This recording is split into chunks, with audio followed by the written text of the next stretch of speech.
je le dis devant mon ami Astrid Panossian, nous aurions pu être tous ensemble à la même estrade à ce moment-là, parce que mes propos vont forcément s'inscrire dans ceux qui, je l'espère, sont ceux de l'ensemble de la représentation nationale, qui doit d'abord et avant tout relayer l'émotion légitime de tous les amis de l'Arménie en France.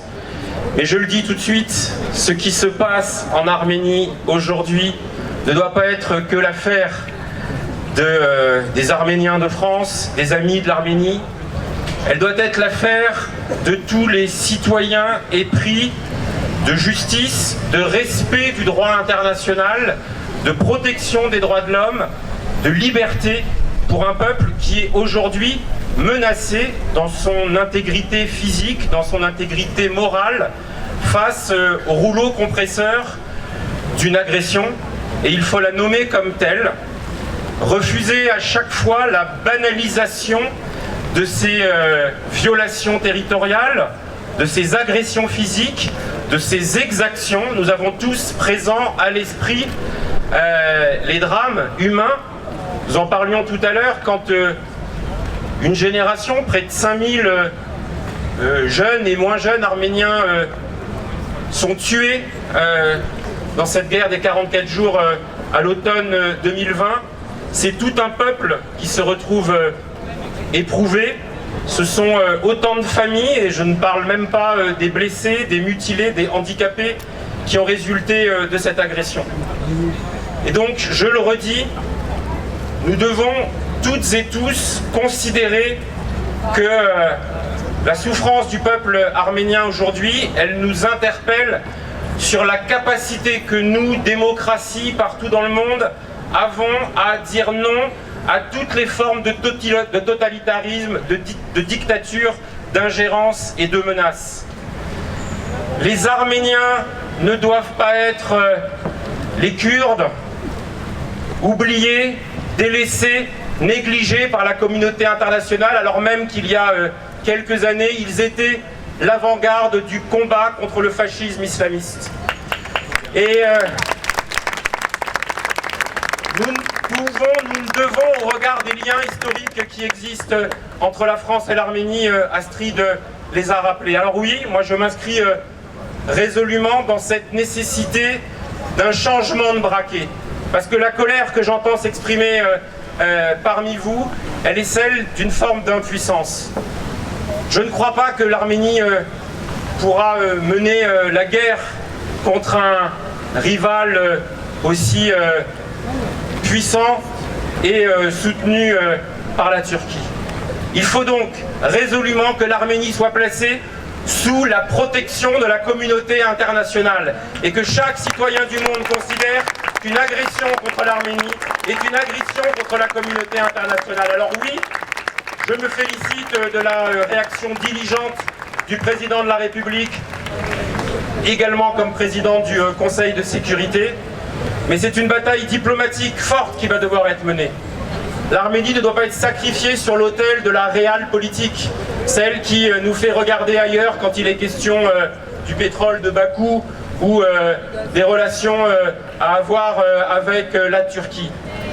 L'histoire nous enseigne que quand la réelle politique prend le dessus, alors la souffrance des peuples, les exactions, les meurtres restent une tâche indélébile sur cette communauté internationale. Et nous avons connu trop de petits peuples, je n'aime pas ce terme, qui ont été les sacrifiés de l'histoire. Alors voilà, moi je soutiens et je souhaite, vous l'avez dit à l'instant, que ce soit le fruit d'une mobilisation, d'une union sacrée dans le pays avec l'ensemble des forces politiques pour demander précisément qu'au-delà des mots, il y ait ces actes, et ces fameux actes, il n'y en a pas 50. Il faut demain que la communauté internationale envoie des forces d'interposition pour signifier aux Azéris et derrière eux à la Turquie qu'il n'y a pas d'impunité. Après l'invasion, l'agression, il y a 2 ans, et je suis chargé en son nom de vous transmettre ses amitiés, son soutien, le premier secrétaire du Parti Socialiste, Olivier Faure, accompagné de la députée Isabelle Santiago, s'était rendu, c'était en décembre 2020, et avait relayé ce qu'ils avaient vu, parce qu'il faut être ces vigies, ces témoins, dans la presse, au sein de l'hémicycle, en questionnant le ministre des Affaires étrangères. Et après, on s'est dit que les choses allaient rentrer dans l'ordre. Et on le voit bien qu'une donne internationale particulière offre une fenêtre de tir. Et donc, il n'y aura pas, même si le cessez-le-feu est respecté, il n'y aura pas de garantie pérenne tant que des conditions objectives de sécurité par une présence internationale pourront être assurées. Et je termine par ça. Bravo pour cette mobilisation improvisée, mais il faut que demain il y ait encore plus de mobilisation. Et moi j'en appelle notamment, il y a beaucoup de mairies, d'élus locaux qui sont très mobilisés, à ce que demain, dans toutes les villes de France, la situation de l'Arménie soit relayée. Je vois beaucoup d'élus, j'ai parlé d'Isabelle Santiago, je pense à mon ami Luc Carvounas, le maire d'Alfortville, et j'ai vu Garo Kachikian, l'adjoint d'Alfortville qui est présent, mais il y a beaucoup d'autres élus locaux. Demain, dès aujourd'hui, mobilisons l'ensemble de la population. On a vu la solidarité qui s'est exprimée à l'endroit des Ukrainiens après l'agression russe. Il doit y avoir le même mouvement de solidarité de l'ensemble de la communauté nationale, parce que un Ukrainien ou un Arménien, c'est la même chose.